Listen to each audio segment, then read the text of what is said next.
What is up, Scrub fam? I am back with another video. This is a deck profile. We're a week out from Virginia. It's Saturday. It's Saturday.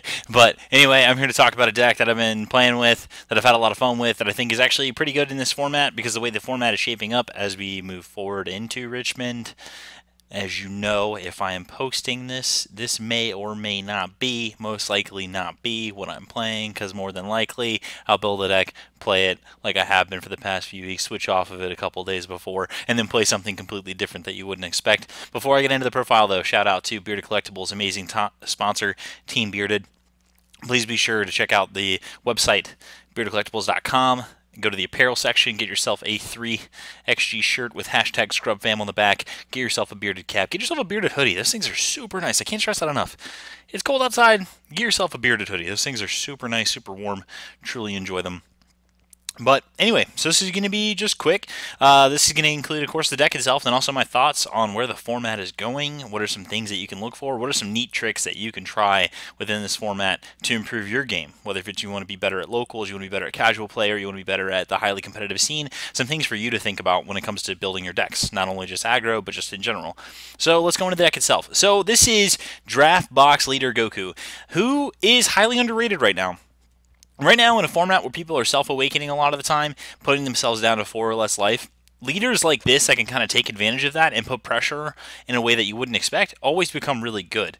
And of course, this leader also has the advantage of being able to self-awaken because you can basically pull a life to give yourself double strike, and you don't always have to swing. And that's one thing a lot of people don't remember is like sometimes just taking a life to draw an extra card is just really good, and you don't need to actually swing in order to start giving your opponent cards unless you're in a really good situation where they're already at 5 and you want to push them to 3 and really put additional pressure on them. Or if your opponent's already awakened, then you can just activate this, swing, combo a card, and then now your opponent has to spend a card to combo over, and then now they're kind of losing that advantage that they thought that they had.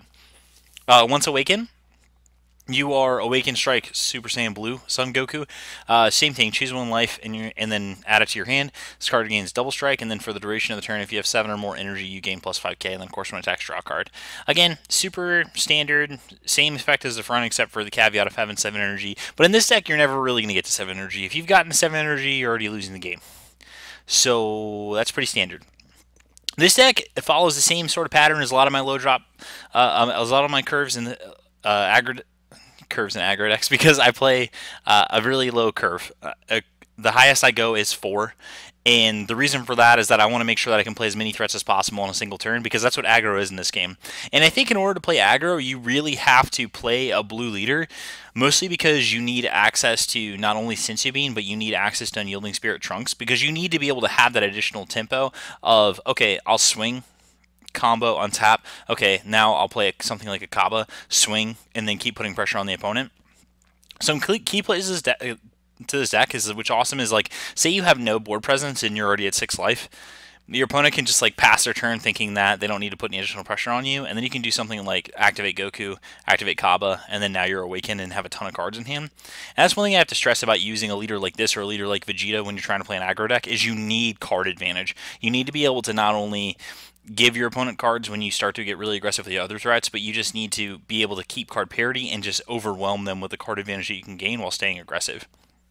So I have the deck divided into 2 parts. The part on the left is going to be utility. The part on the right is actually just the curve itself and cards that you're actually going to play. So we have 4 Sensu Bean. I think this card is really good in an aggressive deck. I don't necessarily see it as a defensive card anymore, and I'll get on that when I talk about the format further after I go over the deck profile. But I think Sensu Bean is now just like one of the best offensive cards, one of the best tempo cards if you're an aggro deck. So if you're playing aggro, you have to play blue, which sucks because like you really want to get out of those colors. But Sensu Bean really helps you with that strategy of playing additional threats per turn. 4 Boost Attack Piccolo. It's your 10k boost. You have to play it. 4 Unyielding Spirit Trunks.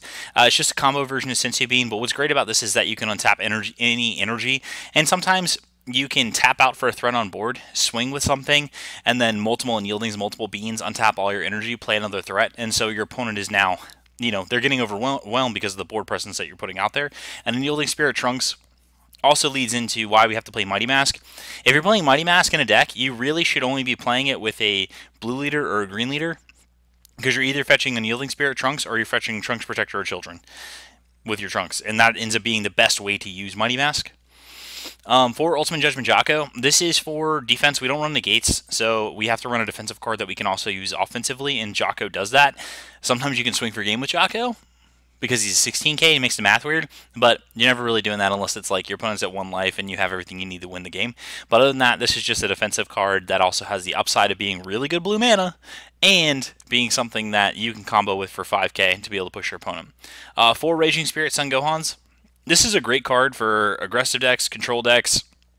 Your opponent swings into you, whether it be late game, early game, mid game. You just tap 1 energy, you put one of these guys down in rest mode, and then now you untap on your turn. Now you have an additional body on board that you didn't have before. And this, again, is just something that can just, if it stays around long enough, it can help you push for lethal because you really need to get your opponent down from 3 to 2 a lot of the time because you don't want them to be able to, you know, draw the extra cards from taking them from 3 to 1. You only want to give them the 1 extra card. And since your deck's all double strikers, this kind of helps you get them down to that 2 life as opposed to 3. 2 Sun Goten Family of Justice, 2 durable with Mighty Mask. There were more copies in the deck, but the thing is I really needed the additional red source off of Leap to the Future that I couldn't play more copies, so I'm running 2 in the main. It seems pretty good right now. I could see siding more in. 2 Leap to the Future Sun Goten. This is strictly just red energy. This is going to help you, you know, really make the curve go exactly the way you want it to go, and helps you just stay the most efficient. And then again, it's just a 0-5k combo aside from being red energy, and the rest of the card is just blank. Now for the curve itself, the boos are there as an option, but that's not the ideal curve. It's better on the play, so turn 1 play a boo, right? And then pass turn, go to your opponent. Most of the time it's turn 1 on the, if we're playing on the play, it's turn 1, play a boo, rip for Goku, pass turn. So now that you've drawn an extra card on the turn, so you're at parity and ahead of your opponent after they play their energy for the turn. If you're on the draw, your play is Kaba, and you're doing the same thing. You're playing Kaba, you're ripping with your leader, you're swinging with Kaba, you're passing the turn. Again, you're netting those cards. Even though you're giving your opponent 2 cards when you're swinging with double strike, you also took 2 cards, 1 from the Kaba, 1 from your leader. So you're staying closer to card parity. Turn 2 on the play, turn 3 on the draw. You want to play Mighty Mask, depending on how your energy ratios are working out. So if you're on turn 3 on the play and you have 2 red mana available to you, you'll just skip straight to here. But otherwise, if you're on the draw, then you'll just play this as your turn 2. So you'll turn 2 Mighty Mask on the draw, you'll sack your Mighty Mask, you'll go get a red Leap, a blue Trunks, and then so that way you can guarantee on turn 3 you're going to be able to play Ability Unleashed Ultimate Gohan, because this is your turn 3. You want to play this card no matter what, and that leads you into it. So turn 3 on the draw, it'll be Ability Unleashed Ultimate Gohan. Turn 3 on the play hopefully as well. And so this card is great. This is one of the things that leads me into one of my topics I want to talk to you guys about. Your attackers in your decks, if they're not doing something for you. So let's say it's something like a blank, you know, 15k, or say it's something even just like the 4-drop Gohan that's 15k. If it's swinging and it's not generating something for you, a lot of the times you can end up on the negative of the exchange. So let's say, for instance, we're playing in a Bloodlust format, and, you know, they Bloodlust the Gohan. You pass the turn. Okay, so now that the Gohan's been Bloodlusted, when it ever attacks and is tapped and the opponent swings into it, the opponent's going to net a free card, and then I'm either going to have to spend a card to save it, or I'm just going to have to let it die. So then I gain 0 value off of it. Whereas, let's say I play Ability Unleash Ultimate Gohan. Number 1, they're less likely to play a Bloodlust on it unless they absolutely have to. Number 2, if they do Bloodlust it, I don't attack with it, and then get a chance to attack with it on my turn, and then when it goes back to me, I'll swing, and I still draw a card. So I'm getting something off of it. Whereas like a 15k like Gohan, I'm not getting something off of it. I get critical, but then it's not doing anything for me in the long run that I need it to. Which in the long run, you need to have card advantage in this game. This game is all about your resources. So cards in hand, cards on the table. So if you're not playing a 3-drop that does something when it attacks, you really need to consider yourself moving up the curve. So moving something, like playing something bigger. So this is where you start thinking about 3-drop 20ks. And I know you're thinking like, whoa, Matt, you're crazy. Why should I play vanilla 3-drop 20ks? The reason why is at any point in the game, it can threaten the leader, and the leader would have to spend cards. And in addition, it can threaten any threat on the board for the most part. Anything that is 20k. which in this game, there's a lot of stuff, especially in blue, and even in green, there's a lot of stuff that's just 20k. So if you're not playing a 3-drop like Ability Unleash Ultimate Gohan, Energy Powered Gotenks, Assailant Vegeta, so things that do something when they attack, 15Ks are generically actually pretty bad in the exchange, because once they attack, your opponent, whether if they combo or not, they get to swing into it with their leader, draw a free card, and then possibly kill the body unless you spend a card on it. So you're not getting the advantage that you want to, unless you're playing a 3-drop that does something for you. A 15k, that may be it. So if you want to play a 15k, it better do something for you when it swings. Otherwise, you're going to end up losing a lot of the exchanges. And a lot of my playtesting with even the 4-drop promo Gohan, like I know people love it, and the card is super expensive right now, and it's a really good kill spell. But Energy Boost Beerus is just better. It's a bigger body. The double strike is more relevant now than ever. It's just a lot more worth it.